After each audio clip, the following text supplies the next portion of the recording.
Okay, guys, hear me out on this. That BRYAN Kohberger theory. He's that 29-year-old out of Idaho, accused of what he's accused of.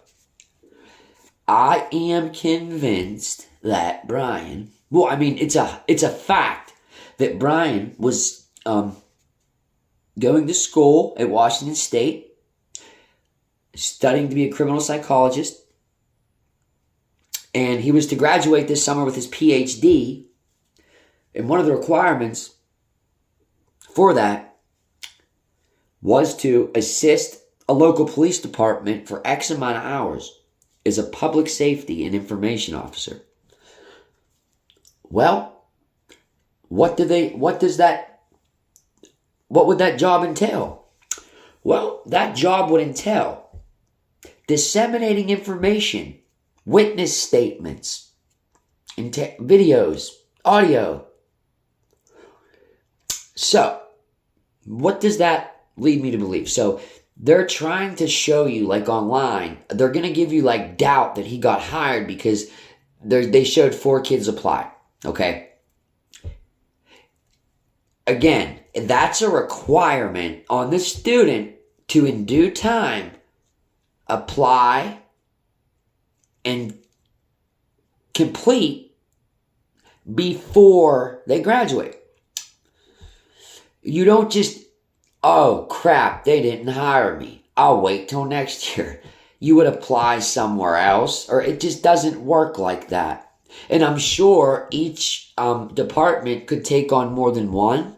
You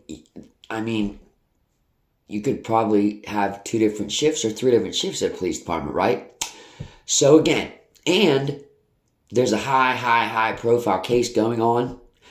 You have Washington State University, which is an accredited school for criminology. So, of course, you would source help from them, wouldn't you? I mean, of course, especially if you have 4 eager, ready to go criminal psychologists chomping at the bit to get around the information about the Idaho force so they can get digging right in. Okay? Somehow, Mr. Kohberger, how couldn't he have weaseled his way in? He had to have been applying. And like I said, he had to have been working somewhere. And again, even if not there, well, again, I believe he would maybe work somewhere else and was sourced even to help. They would want every resource involved. Okay? So, really quick, like DM the roommate, someone else, they're rolled out, and something else is like rolled out. And the DoorDash that was delivered at 4 a.m. Bang, done, over. That's ruled to be true. What? At that point, they didn't know BRYAN. Okay? So, they have this, like, what we know as the public now.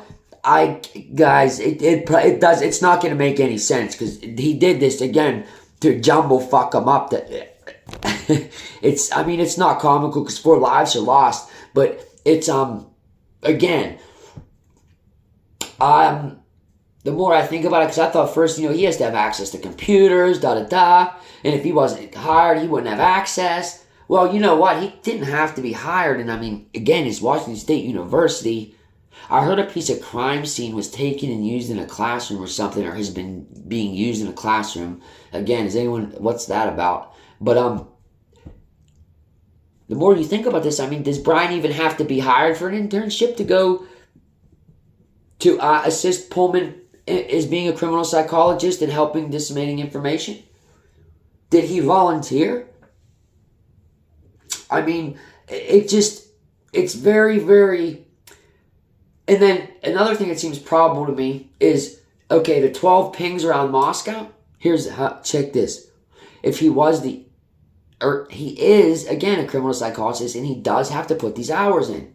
So, say he's putting the hours in and is viewing different body cam footages or something, and he wants to see the scenes for himself, again, in real time. Could those 12 locations been 12 body cam police incidents? How many police incidents happened in the time frame they said BRYAN was in the area 12 times is my question. So if we go back and we look, and there's 14 incidents of police in that area on body cam, then I can tell you that's shot down too. The little bit of trace evidence, that's crap. Black latex gloves, we really got to think about this in a way of like, again, go out to the Walmart today. I guarantee you see at least 2 people wearing some black latex gloves. It's only weird because it's BRYAN Kohberger. Maybe he's a big and germ freak. Who knows? Maybe he just didn't want to get sick. Maybe he was taking out some garbage that was from somebody sick. You don't know. So, like, those things are not that damning. So, I'm trying to go through this, and I haven't looked on YouTube in about 3 days because I get my mind clustered with other people's videos and whatnot. The only thing I come up with like Dylan Morton and them I'm not saying accomplices or something. I'm thinking, did they possibly do something unwillingly? Like, I'm not sure. And I'm not even going to try to speculate on that. I'm not even sure how that could have happened. But I believe that's probably what happened. He used her as he used the police, like how he used the police. I believe he used Dylan Mortensen as well. And I believe that, again,